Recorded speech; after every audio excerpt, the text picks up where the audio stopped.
Fatima Cigarettes. Best of all king-size cigarettes brings you Dragnet on both radio and television.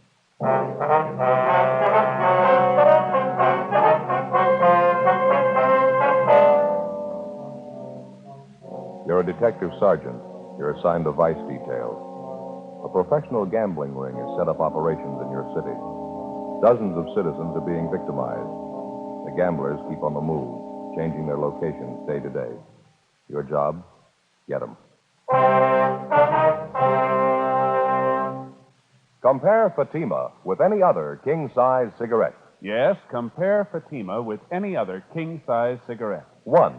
Fatima's length filters the smoke 85 millimeters for your protection. 2. Fatima's length cools the smoke for your protection. 3. Fatima's length gives you those extra puffs, 21% longer than standard cigarette size. Fatima gives you more for your money. And in king-size Fatima, you get an extra mild and soothing smoke, plus the added protection of Fatima quality. Buy Fatima in the bright, sunny yellow pack. Best of all, king-size cigarettes.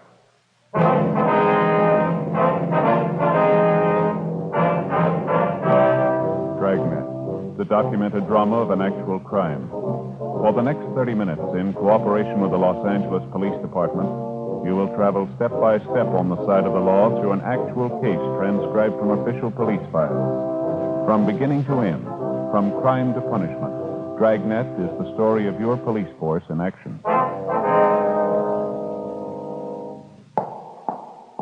It was Monday, February 9th. It was foggy in Los Angeles. We were working the day watch out of vice detail. My partner's Bill Lockwood. The boss is Lieutenant Bingham. My name's Friday. It was 4:20 p.m. when I got to the second floor of the old Central Jail building. Vice detail. Hi, Bill. Hi, Bill. You show up yet? Yeah, waiting in the next room. Oh, fine. Did you talk to him yet? No, he just came in a couple of minutes ago. Figured I'd wait for you. Well, how does he seem? Sober? Does he look like he's off the luck? Yeah, he looks pretty good. Shaved, cleaned up a little. Fine. Dave, how are you? Oh, hiya, Friday. Thought I'd drop by and see you. Remember you were talking to me last week about that thing. You hear anything, Dave? Yeah, I think I might have something for you. I think it's what you're looking for. Tried to get you on the phone last night. You weren't in. Well, you should have left a message. Oh, I didn't want to do that. You know how it is. Guess I shouldn't even be coming up here like this. You got some kind of a permanent address, Dave? Phone number? Someplace we can contact you? No, I'm still floating around a little. Mm-hmm. Now, about this thing we were talking about, what'd you hear? I picked up a little chatter. I think it's what you want. Say, you fellas had your coffee. I haven't had mine. What do you say? Okay, how about the place down at the corner? Fine with me. All right, you want to check us out, Bill? Tell him we'll be back in about 10 minutes. Yeah, fine. Thank you. All right, Dave, we can go out this way. Okay. You're looking pretty good, Friday. World treating you okay? Well, I can't complain, I guess. Go ahead. Thank you.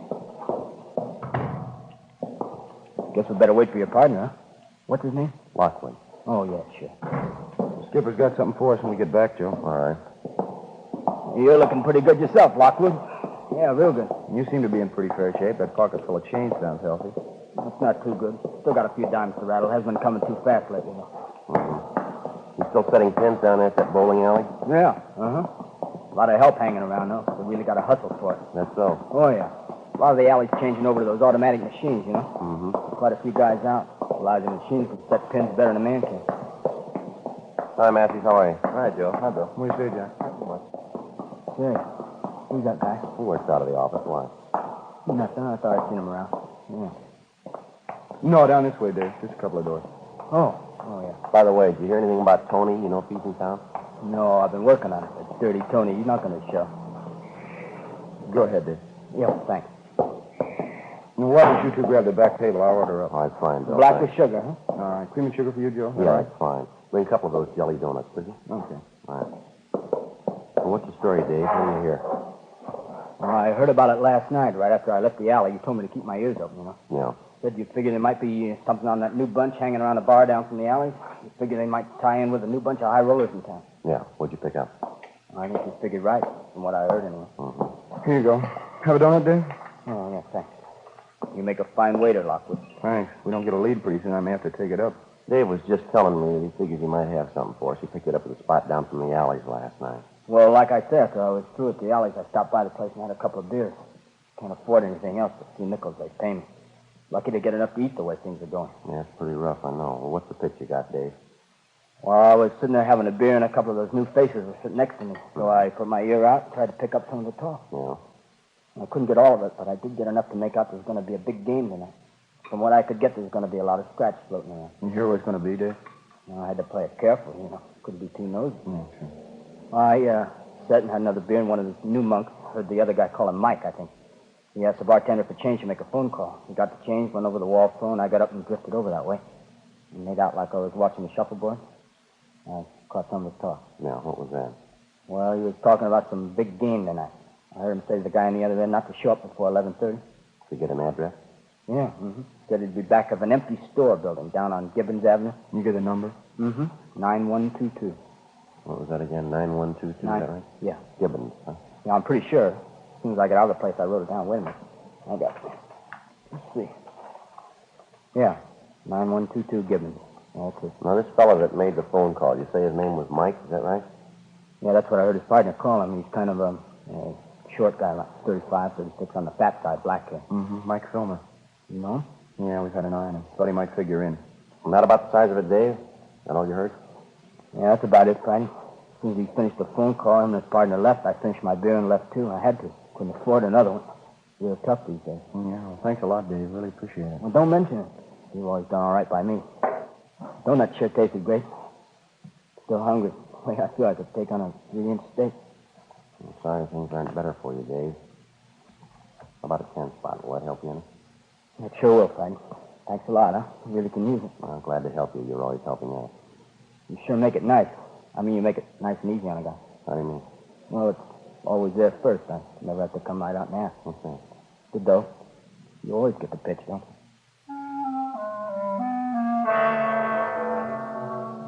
Almost a month before, we had begun receiving complaints about a newly established gambling ring which had set up operations in the city.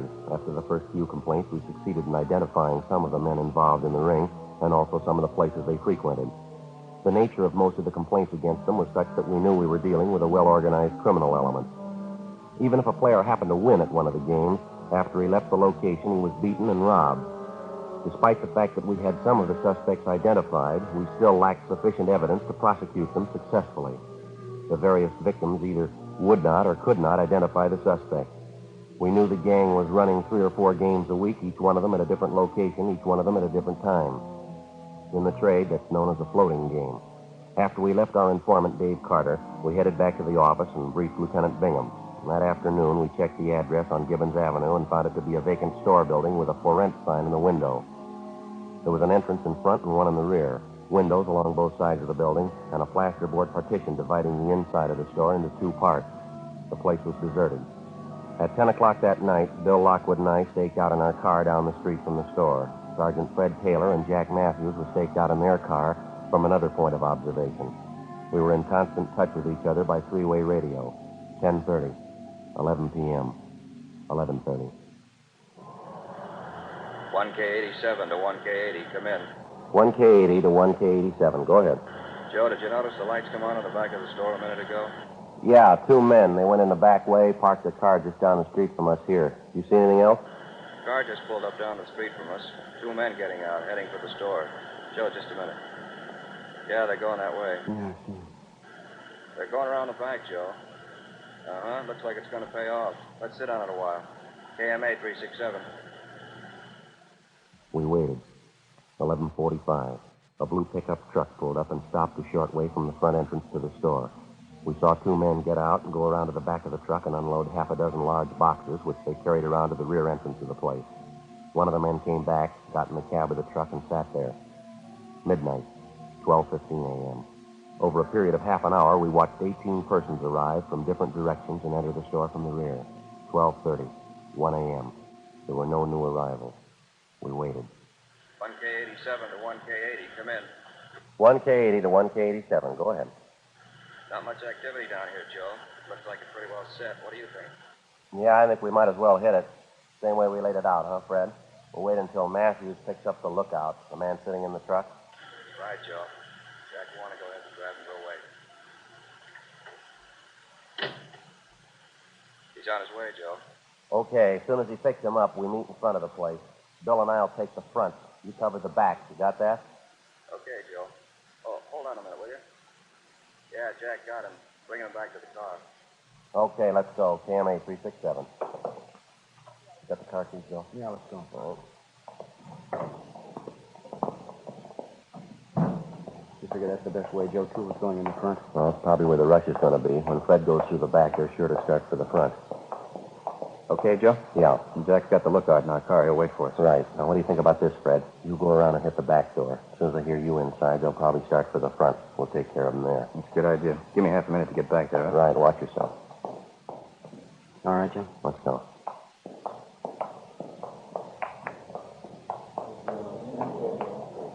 We're still going. Not wise to it. Yeah, let's hold it right now.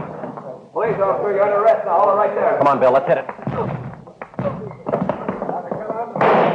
Shots, Joe. Yeah, come on. All right, get back there, Wally. Get back. Police officers. Come on, back against the wall. Going out the windows, Joe. Fred. I think get back against the wall, all of you. All right, I'll cover him. You get back and see what happened to Fred. Right. All right, mister. With the rest of them there. Back against the wall. All right, I'm going. What's the beef about anyway? Just All right, having a all little of you. game? Turn around. Face the wall. Put your hands against the wall. What's the pitch anyway? Treating us like a bunch of thieves. You're just having a little fun. No harm done. Joe. Yeah, did you find Fred? What happened? He's been shot, hurt bad. Matthews is in with him now. I'll call the ambulance. Get some help. All right. All right, you two. In with the others. Back against the wall. What's the beef? Sure a big noise about nothing. We're here to play a little cards, friendly game, just $1 limit. Nobody ever gets hurt. We're all friends. Is that why you carry guns? 1:20 a.m. The ambulance arrived, and Sergeant Fred Taylor was taken immediately to Georgia Street Receiving Hospital in a critical condition. He'd been shot twice through the upper portion of the chest. He'd been unconscious from the time of the shooting. Who the assailant was, we had no idea. The crime lab arrived at the scene and began their preliminary investigation. Meantime, homicide officers had arrived, and all units in the area were assisting in the investigation, making a house-to-house canvass and checking all backyards, alleys, and unoccupied buildings for possible suspects in hiding. Out of the total number of men present in the store at the time of the shooting, Bill and I had been able to detain 9 of them. The remainder had either scrambled outside windows or the rear door and then apparently made their way over back fences. The 9 we did get were taken downtown for interrogation. All of them had been searched, but no weapons had been found. Bill Lockwood and I remained at the scene assisting the homicide officers. 2:05 a.m. An additional 4 men who'd been present at the gambling game that night were picked up in the area, transported downtown, and held along with the other 9 at homicide detail. 2:20 a.m. Bill and I were called downtown to assist in the questioning. We got nowhere with the first 3 suspects. It was the same with the 4th. You expect us to believe that, Mike? Well, it's the truth. I don't know anything about it. Now, look, Mike, let's put it on the table, huh? We listened to your line of chatter down at the store when we made the pinch. We heard it all. Now, let's get on to facts. I told you everything I know, no different than the other guys you picked up. I heard there was going to be a game tonight, so I came down. Who'd you come down with? How'd you get there? I drove, came by myself. Where'd you park your car? About 2 blocks away, a little alley there, by a gas station. You're a liar, mister, and you know it. Well, it's the truth, so help me. If I knew there was going to be trouble, I wouldn't even have showed up. I play a few cards, sure. I don't go in for heavy stuff, though. I haven't got anything to do with the game. You're a liar. You can't say that. Now, you show me where I've lied to. You tell me. We were staked out on that place tonight, Mike. It was a little past 11:45. You drove up in a blue pickup truck. Another man was with you. You were driving. Oh, no, you got it wrong. No, we haven't got it wrong. You parked that truck about 10 yards down the street from the front of the store. You got out first. The other man followed you. You unloaded 6 large cartons from the truck. Some of the equipment we found on the store. You took it around back and into the rear door, didn't you? You got it wrong. It wasn't me. It couldn't have been me. Come off it, Mike. The man you were with, we've got him down the hall. The other officers have talked to him. He gave him the straight story. But I didn't come with any other guy. Now, will you listen to me? I knew some of them there. I'll admit that. I came by myself. Now, you listen to me, mister. You get this through your head. Get it once and for all. This isn't a gambling beef anymore. Somebody's been shot. He's been hurt bad. Well, that's not my fault. I didn't shoot him. I don't know anything about it. You know more than you're telling. You lied about coming there in that truck. We saw you. Something else. The truck's been checked out. It's registered in your name. Now, you come up with an answer for that one fast. Well, I don't get it. Maybe my truck is down there. If it is, I don't know how it got there. You're in a jam, Mike. This isn't any misdemeanor rap. I think the sooner you realize that, the better it's going to be Look, for you. You don't have to tell me it's serious. I know that. Now, what do you want from me anyway? You know what we want. You know the answers, and we want them. You're part of that gambling setup. We know that. We know who was there tonight. Everybody. We want the names of every one of them. Now, either you got the answer to that shooting or somebody in that crowd has. We're going to get the answer, Mike. Don't make any mistake about it. We're going to get it. Now, what do I have to say to convince you you're talking to the wrong guy? Not according to the man they got down the hall, the one in the pickup truck with you. He gave us the whole story. You hired him to help you tonight. You were going to pay him $20. He helped you haul the equipment to the store, and he was supposed to be the lookout at the front door. It ties in all the way. How about it? All right. Now, you've been calling people liars, huh? Well, he's the liar. The whole lousy story is nothing but a lie. All right, keep quiet. Friday talking. Oh, yes, sir. Oh, all right. Yeah. Okay, thank you. Now, you listen, Mike. Here's a piece of advice. You make up your mind. Now, how do you mean make up my mind? I'm trying to cooperate. You don't believe me. I'm trying to help you out every way I can. I'm only too glad to give you a hand. I know you got a tough job. You got my Now, sympathy. don't you worry about us, mister. From here in, start worrying about yourself. You're going to do a lot of it. I don't know what you're talking about. That policeman, he just died.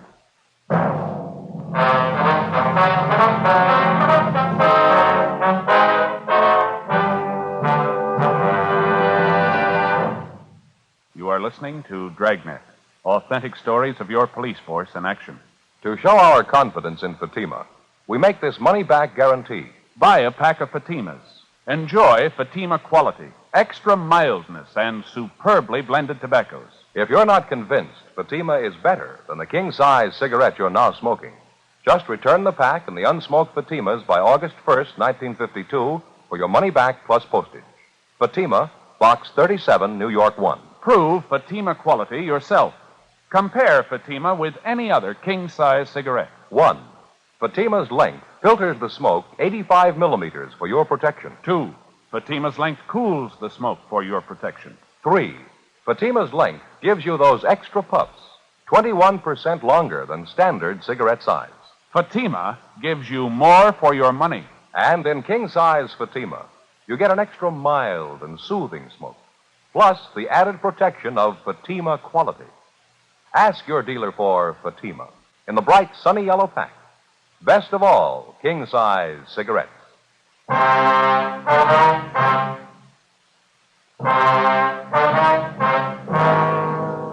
Tuesday, February 10th, 5:30 a.m. Sergeant Fred Taylor had died at approximately 5:22 a.m. Cause of death was listed as hemorrhage and shock due to the 2 gunshot wounds in the chest. Officers from the medical detail had rushed Taylor's wife from his home to the receiving hospital. She was with him at the time of his death. Unfortunately, he never regained consciousness. 5:45 a.m. While the investigation went on at the scene of the murder, Bill Lockwood and I continued our interrogation of the suspect, Mike Filmer. Another hour of questioning, and he still refused to tell us anything. We finally confronted him with the man we'd seen him arrive with at the location of the gambling game earlier that morning. Another 10 minutes of questioning, and he finally broke down. Why didn't you tell us that to begin with? Well, believe me, I wanted to. I was scared. I was scared to death. I never had anything like this happen to me before. I didn't know what to do. I didn't know what to say. All right, this is a complete list of everybody you saw there last night. Everybody who was in that game. Well, yeah, I think it covers it. Well, let me see it. All right, here you are. Yeah, just about everybody. These are the only addresses you got, just these 3 here. Yeah, that's it. No, I'm not lying now, believe me. Those are the only ones I know of. All right, so you had a hand in the game. You brought in the equipment. You were working for the house. Yeah, that's right. Then who's the boss, Mike? Who's running the game? What about it? Who's running it? Look, I've told you everybody that was there, everybody. He wasn't there that night. He couldn't have had anything to do with it. Mike, we didn't ask you that. We asked you who the boss is. What's his name? Now, how about it? We want his name. But I told you he wasn't there last night. If he wasn't there, he couldn't have had anything to do with it. Look, he's a nice guy. He doesn't want trouble any more than I do. He couldn't tell you. You let us figure that out, will you? Now, who's the boss, Mike? Does it have to be? Is that important? We wouldn't be asking you. Who is he? George Delano. Now, that's all I know about him, his name. How does he spell his last name? What's he look like? Well, I guess it's Delano. I never saw him write it down, though. I've only known him about a month, maybe 5 weeks. What's his description? Well, he's taller than I am, about 5 feet 10, 11 maybe. Dark hair, a little bit on the heavy side. Like me, I guess. Man about 45, 50. Where does he live? Where do we find him? I don't know where he lives. Some hotel downtown, I think. The only times I ever met him was at a bar. Which bar? Whereabouts? South end of town, down in Vermont. I don't know the address, but I can point it out to you. It's a couple doors down from a big bowling alley. Right across from a theater, woman's dress shop next door. Yeah, that's right. That's the place. The only place I've ever seen him. He always calls me at home and tells me where to meet him. You mean to say you've been working for this Delano and you don't even know where he lives? Well, I don't know what else to tell you. I'm squaring with you. I really don't know. Friday, talk to you, man. Yeah, Sam. I'll be right back now. What do you got, Sam? Charlie Hart and I just got back from a place down on Gibbons Avenue, the store. Yeah. Thought you'd like to know. We found a gun in the back of the place hidden under a lumber pile. All right. Did you check it out? Yeah, I ran through gun records. It's registered. What's the name? George Delano. 7:38 a.m. With the new lead on the alleged boss of the gambling ring, George Delano, we interrupted our questioning of the suspect, Mike Filmer.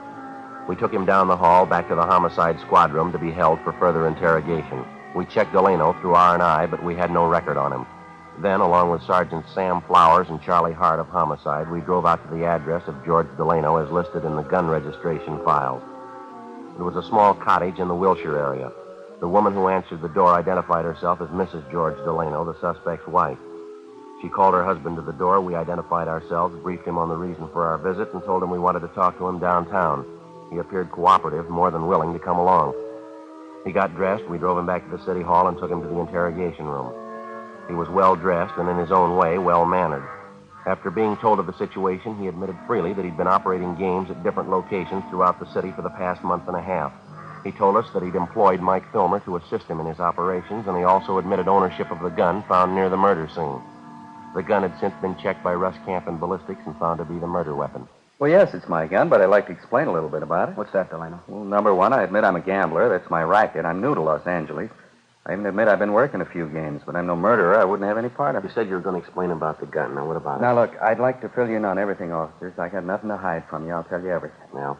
When I first came to this town, as I say, it's been about 5-6 weeks, I made a few connections, and I started running these games. For the first couple of weeks, everything went fine. No beefs, everything was fine. All I had to do was dodge you fellas, and then the trouble started in. How do you mean? You mind if I have a smoke? I'm a little upset. All right, go ahead. You care for one? No. No, thanks. Yeah. I want to fill you in from the start. I want to clear this whole thing up. Yeah, that's what you said. Yeah. Well, as I told you, first few weeks, everything was fine. Then one night when the game was just about ready to break, a couple of punks came in, held us up. They cleaned everybody in the place, made a big haul. When was this? Where did it happen? Down on the east side. Punks took us for everything. You know how it is. Couldn't make a report to you. I just had to take it, cover the losses myself. Yeah, now how about that gun? I'm coming to it. This thing happens, and I figure that's the end of it. But no, a couple nights later, they hit again. I still can't squat. I have to stand the losses. Another couple nights, they knock us over again. Couldn't do a thing about it. Losing money. All right, every- we've heard all that. That's your racket. You can expect it. All we want to know is about that gun. Now, what's your story? I told you I was coming to it. After the third time they reached us, I hired a guard. Somebody to stand watch outside in case of another stick-up. It's the only thing I could do. Yeah? Well, so I hired some guy to stand guard on the games. Loaned him my gun in case there was any trouble. And you told him to use it in case there was trouble. Yeah, that's right. How about a raid from the police? You tell him to use it for that? No. Matter of fact, I made a point of telling him about that. All he was supposed to use the gun for was just to fire it up in the air, maybe scare those punks off and warn the guys inside at the same time. We'll talk about that later, Delano. We want to know who had the gun last night. Well, the guard did. I told you I loaned him the gun. Who's the guard? What's his name? Where do we find him? His name's Jake. A friend of mine got him for me. See, Jake Gleason. I said Gleason. Where's he live? Couldn't tell you that. I don't know. I always contacted him at a bar in South Vermont, place I go quite a bit. Be a little too early to catch him there now. What do you know about this Gleason? What's he look like? I don't know. I haven't seen him much. I guess you'd say he's about 32, 33. Kind of light brown hair, tall. Ex-con, I think. Either he told me or somebody told me he did time. You knew he was an ex-con and you gave him your gun. Well, yeah, but I didn't tell him to shoot anybody. I made a point of telling him that. The dumb jerk, especially shooting a cop. All he was supposed to do was fire up in the air if those punks came around, scare him away. To help me, that's the only time he was supposed to use a gun. I told him that. Not much of a story, Delano. Can you prove it? Sure, I can prove it. You can ask Mike Filmer. He'll tell you the same thing. You can ask Gleason himself. The dumb jerk. Mike said he wasn't too sharp, a little punchy, wasn't quite right in the head. What's that? I said he was a little punchy, wasn't quite right in the head, Gleason. You mean you met him in a bar? You didn't know anything about his background. You knew he was an ex-con. You had an idea he wasn't too sharp. Maybe he wasn't all there. Is that right? Yeah, that's about it. And you put this man in a spot where you knew he'd be in trouble, and then you gave him a gun. Is that right? How about it, Delano? What are you looking at me for? I told the dumb jerk what to do. I didn't tell him to shoot anybody. Punch drunk boozer. Yeah. It's the truth. I didn't have a thing to do with it. I hired the guy, that's all. It's not my fault. What are you looking at? I wasn't even there. I didn't even know about it. I didn't kill that cop. Didn't you?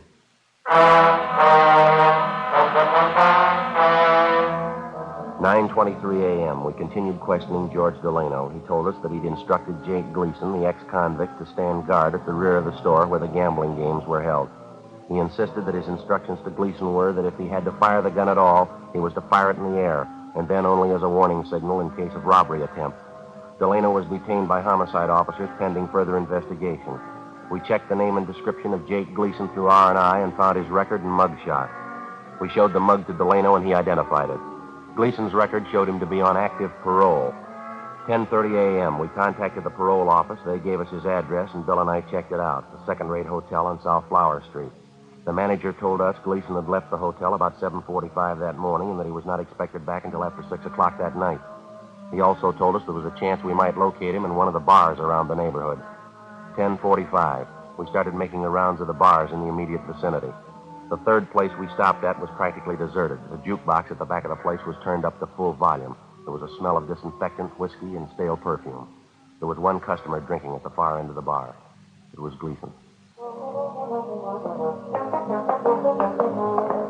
Stand up, police officers. All right. Shake him down, Bill. Clean, Joe. All right. Hands in back of you. Yeah. You want to kill that jukebox, Bill? Yeah. All right, you know why we want you. Yeah, I know. I knew there wasn't any sense running. I knew you'd be around. All right, let's go. Could you do me a favor? I mean, wait a minute, just a minute. Yeah? Just like to tell you I didn't mean it. I guess it's my own fault. I shot him. I shouldn't have had the gun, shouldn't have taken the job. I shot him. I didn't mean it. All right, come on. There ought to be a way, don't you think? I mean, there really ought to be a way. What's that? I didn't mean it. No reason to kill him. I didn't even know him. I just keep thinking there's only a way if I could take it back again, you know? Yeah, we know. I mean, if I could go back and change it, make it all different. I mean, right from the beginning, I wouldn't even look at a gun. I'd change everything. You bet I would. I wouldn't even look at a gun. If I only had the chance, you know? Second chance. There ought to be a way. Second chance. You started with a gun, Jake. Yeah? You never had a first one. The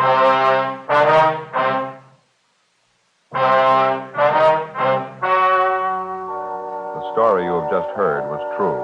The names were changed to protect the innocent. On May 22nd, trial was held in Superior Court, Department 88, City and County of Los Angeles, State of California. In a moment, the results of that trial.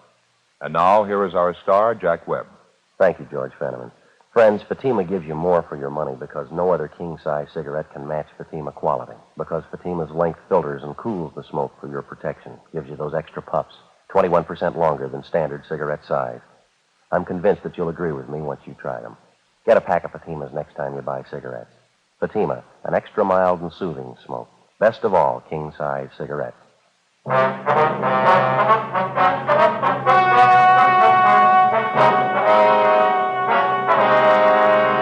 Jacob Allen Gleason was tried and convicted of murder in the first degree and was sentenced to a life term in the state penitentiary. George Delano, Mike Filmer, and all other principals were found guilty of violating the municipal code 43.01, gambling, and received sentences as prescribed by law. George Delano and Mike Filmer were sentenced to 6-month terms in the county jail. Others received proportionate sentences. Ladies and gentlemen, Mr. James Fox, Director on the Executive Board of the Mystery Writers of America. Tonight it is with a great deal of pleasure that I, speaking for the entire membership of the Mystery Writers of America in all fields, present the Edgar Allan Poe Award for the second consecutive year for the finest radio presentation in its class, Dragnet. To you, Jack Webb, and your fine group of technicians responsible for the overall production of Dragnet, we present this statuette of one of the immortals in the field of mystery, Edgar Allan Poe. Thank you very much, Mr. Fox, and thanks also to the membership of the Mystery Writers of America. And standing by to receive his award, also for the second consecutive year, as the outstanding radio writer in his field, and for the consistent job he does on Dragnet, Jim Moser. Here is your statuette. Thank you very much, Mr. Fox. Ladies and gentlemen, it's seldom indeed when the writer of any radio show receives his just and due acclaim. It's with the greatest of pleasure that we accept the Edgar Allan Poe Awards, as it is primarily a writer's award. All of us who have had a hand in bringing Dragnet into your homes each week are proud of our writer, Jim Moser. For as anyone in radio will readily go on record by saying and knowing that you're only as good as the script you read.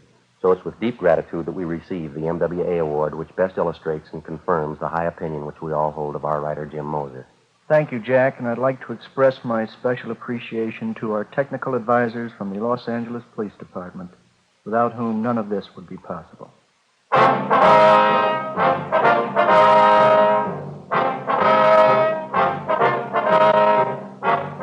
You have just heard Dragnet, a series of authentic cases from official files. Technical advice comes from the Office of Chief of Police W.H. Parker, Los Angeles Police Department.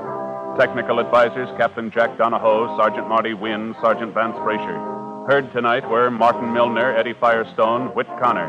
Script by Jim Moser. Music by Walter Schumann. Hal Gibney speaking.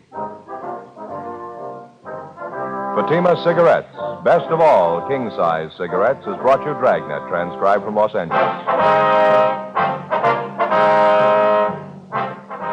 Now it's Counter Spy on NBC.